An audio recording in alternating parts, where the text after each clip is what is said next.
Mandibulise kuni bathandi bezemidlalo eMzantsi Afrika, ingakumbi kuni balandeli bebhola elikhulu laseMzantsi Afrika.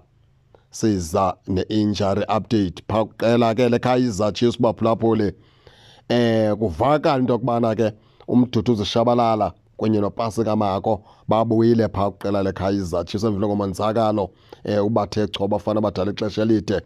Kuthiwa babuyile kule veki ke bebekuba inxalenye yeteam etrainingini abafana abadala. Yabekwa enjenje ke lento phambi kokubana ke ndiyicacise mandenjenje.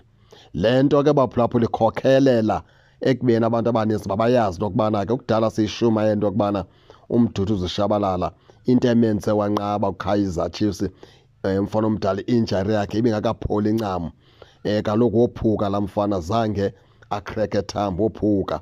So ke akungenoba easy okanye bungenoba lula akhawuleze abuye nje kanjalo. Zikhona ezinye izinto bokumele aqala agqithe kuzo.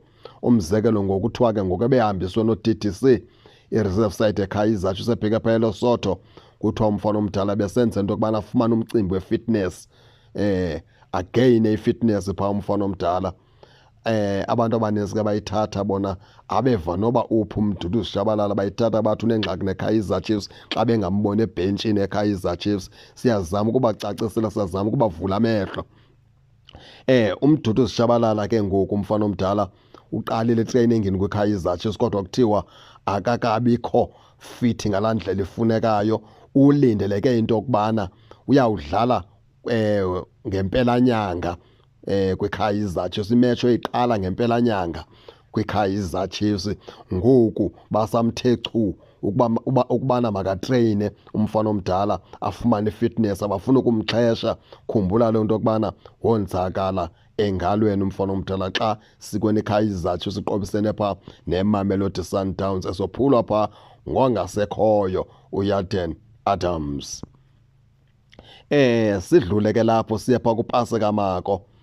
UPaseka Mako baphulaphuli ke eyakhe into andiyilandelelanga ncam kakuhle into yokubana uzawuqalane nokudlala phaa kwiKaizer Chiefs okanye uzoba khona kule veki okanye akazubakho. Kodwa into endiyivileyo into yokubana uPaseka Mako naye ubuyile etrainingini kwiKaizer Chiefs. Uqalile utreyina kule veki neteam yeKaizer Chiefs, usenior team yeKaizer Chiefs ubuyile naye umfana omdala etrainingini. Kodwa ke ndingakuvanga into yokubana uzawuqalane nokudlala okanye imatch yakhe yeyiphi azoyidlala phaa kwiqela ke leKaizer Chiefs.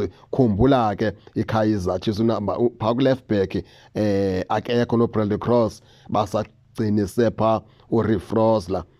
Asazi ke xa kubuya phaa uPaseka Mako uba uyawuqala ngeyiphi imatch. Mhlawumbi uyawuba khona, mhlawumbi ke uyawubuya naye kwinyanga ezayo, akho mntu waziyo. Kodwa uqalile utreyina naye kule veki, eqala kutreyina phaa no-senior team weKaizer Chiefs. Injalo ke baphulaphuli, ningake ningene ke nani ke nitsho nento yokubana niva njani.